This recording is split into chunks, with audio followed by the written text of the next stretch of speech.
Child sexual abuse is a social issue that has been causing more and more concern lately.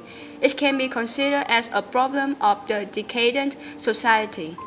According to National Assembly Supervision Delegation, there are nearly 6,500 cases of child sexual abuse from the 1st of January in 2015 to the 30th of June in 2019. However, we think that we can stop this problem with your help.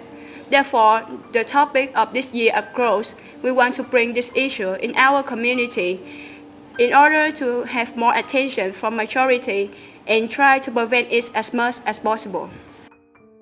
No place is completely safe. Child sexual abuse can happen to every child, irrespective of gender or places, public areas or private ones, even at victim homes. So, what is child sexual abuse? First, I want to inform a definition and different forms of child sexual abuse.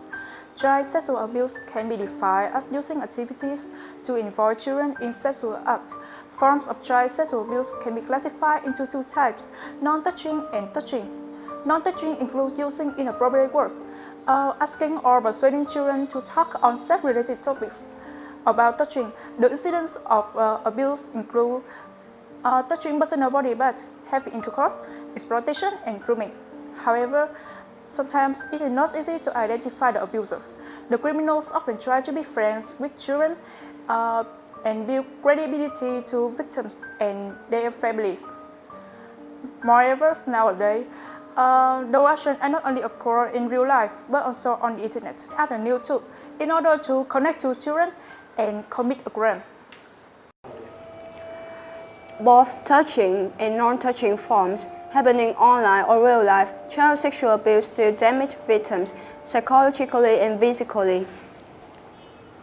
Children having trauma often suffer from feelings like guilt, depression, stress, and they cannot get those feelings off their mind. In some cases, children can become more aggressive than usual. On the other hand, physically, children are still developing, so being abused can interfere this process. It can cause chronic pain, sexually transmitted disease, and get pregnant is also possible. Those terrible consequences can run in a loop until we take actions. Nowadays, governments have some specific plans for combating it. However, we want to call more attention from other stakeholders like schools and parents. We think it is necessary to change how we teach sex education from primary school. The right awareness can help children to deal with difficult situations. Besides, parents and teachers also need to be trained how to communicate with their kids to help them understand their children more. Through changing the way approaching sexuality, it can help us to understand the children and also help children to talk about their trouble easily. Finally, we want to say that it's nothing wrong when you be honest with yourself.